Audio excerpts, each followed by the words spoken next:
E, Otávio, alguns ministros falaram para mim que, como eles combinaram de não ter interrupção, ficou o voto dele foi entendido por alguns ministros como uma tese.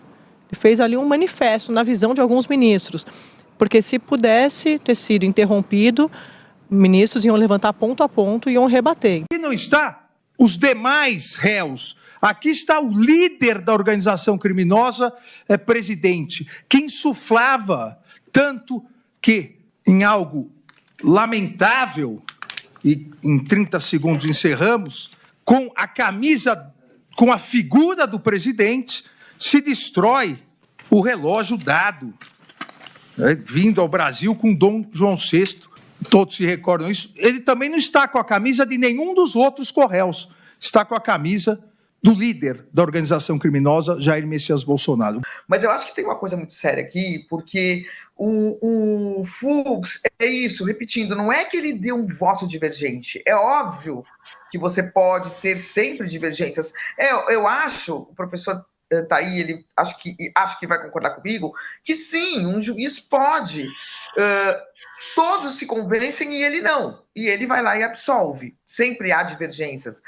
O problema é que ele teve uma postura de ficar 12 horas sem ser apartado, 12 horas para que não houvesse um segundo voto que o contradissesse, que pudesse fazer um contraponto ao voto dele, né? Ele absolveu o Bolsonaro na hora do Jornal Nacional, ele inverteu a ordem das condenações para poder ter esse horário nobre, dando absolvição ao Bolsonaro, e ele, eu acho que o Sakamoto disse com outras palavras, quer dizer, ele fez um verdadeiro manifesto.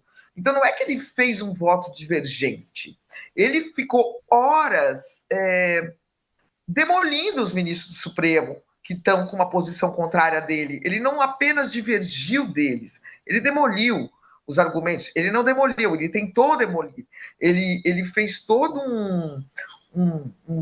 algo muito, muito grande, com várias citações, dando a esses apoiadores do Bolsonaro argumentos que eles não tinham colocado em público com o peso da toga dele. Então, essa é a grande questão, eu acho, política, né, desse julgamento. E o uso que se vai fazer e que já se está fazendo disso. Por exemplo, eu estava falando hoje cedo com um advogado que não é advogado do Bolsonaro, mas é dos réus ali, ele fala esse voto do Fux, vindo de um ministro da corte, ganha um outro peso quando você vai recorrer a cortes internacionais. É um ministro do Supremo falando isso. Você sabe, eu fiquei pensando sobre o voto do Fux, Ana. Se o Fux tivesse feito um voto dizendo o seguinte: todos esses fatos aqui são muito graves, mas eu considero que, para linkar Bolsonaro a isto aqui, eu tenho dificuldade de condenar. Para linkar Almir Garnier com isso aqui, eu tenho dificuldade de condenar, porque falta uma peça para mim que está me incomodando de não ter essa peça. A impressão que eu tive ouvindo aquelas horas todas do voto do ministro Fux é que tudo aquilo que foi colhido de prova, ou todos aqueles fatos em parte que nós vimos, eles não tinham gravidade. Não, foi tudo descartado, né? Você pensa como o ministro Fux comenta aquela fala de Almir Garnier numa reunião com os comandantes em que ele fala: as tropas estão à disposição. Ele diz assim: é óbvio que um subordinado diria para o chefe: as tropas estão à disposição. Mas a questão naquele momento era: quem está comigo neste empreendimento? E aí Garnier foi o único que disse: as tropas estão à disposição. Este é o relato que a gente tem das pessoas que participaram da reunião. Então, o que aconteceu, enquanto a gente viu o ministro Alexandre de Moraes costurar fato a fato, eu diria, de uma maneira que foi bastante didático frente ao que a Polícia Federal fez, a Procuradoria-Geral da República fez, a gente viu o ministro Fux desmanchar, separar e, de certa maneira, dissolver, dizer: olha, isso aqui não é o suficiente. E tem um ponto mais forte, que são as pequenas, mas importantes manchas deixadas no processo pelo ativismo judicial do Supremo. É bom lembrar disso. Eu vou falar de um ponto só. Eu tenho vários pontos, mas eu não quero exceder o tempo. Eu vou falar de um ponto só. Nesse processo, votaram 5 ministros.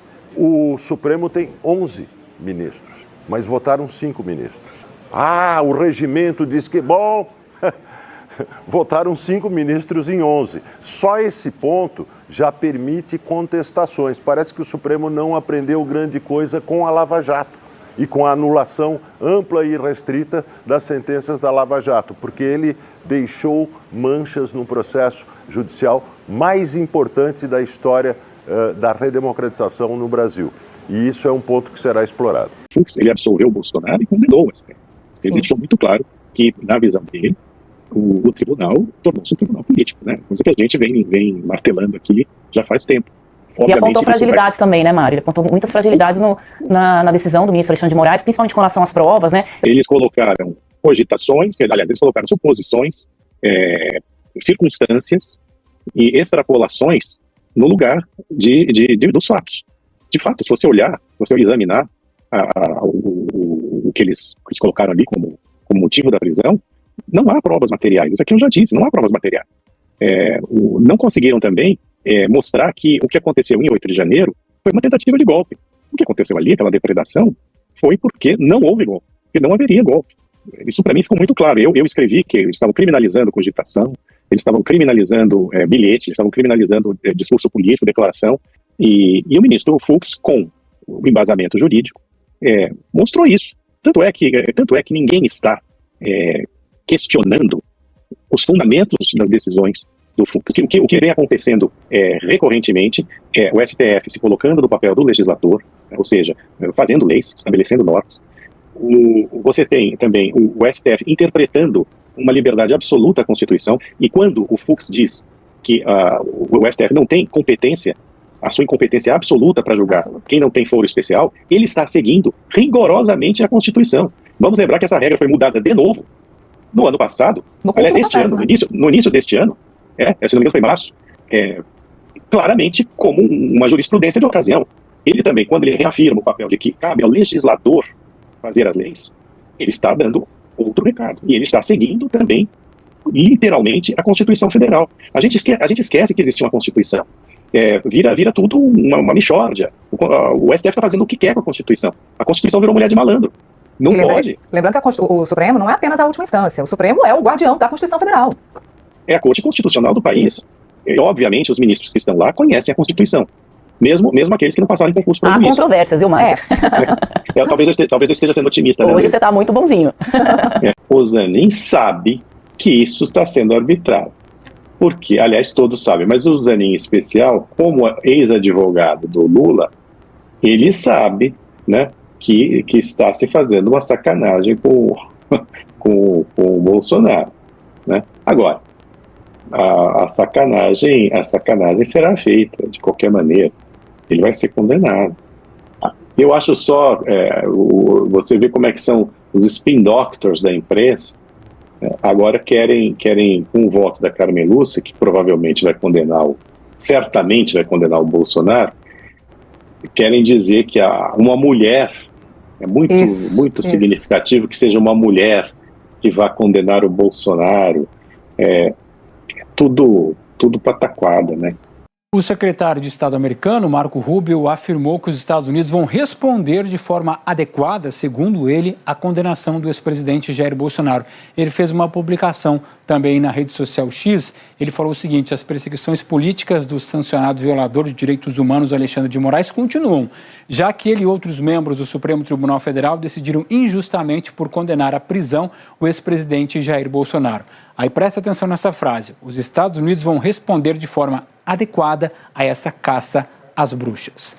Olhando aqui para o Brasil, o Itamaraty publicou nas redes sociais uma resposta a essas informações, ameaças que vieram dos Estados Unidos, especificamente de Marco Rubio. Fala o seguinte, coloca aqui para a gente, ó. O Poder Judiciário brasileiro julgou com independência que lhe assegura a Constituição de 1988 os primeiros acusados pela frustrada tentativa de golpe de Estado, que tiveram amplo direito de defesa. As instituições democráticas brasileiras deram sua resposta ao golpismo, Continuaremos a defender a soberania do país de agressões e tentativas de interferência, venham de onde vierem.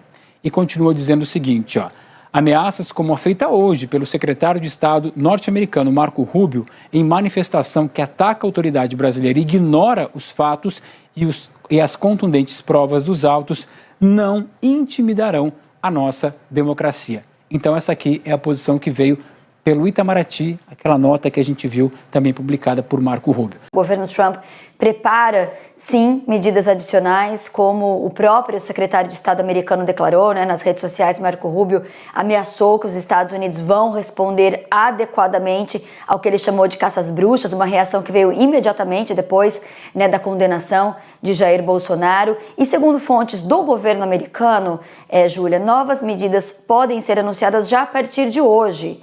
Pode ser que seja na segunda-feira, mas já dizem que pode ser a partir de hoje. E elas podem vir, como você falava, em forma de novas sanções, restrições de autoridades, de visto de autoridades brasileiras, e eu ouvi até possivelmente de tarifas, talvez na modificação daquela lista de produtos isentos das tarifas de 50%, com alguns isentos podendo ser taxados.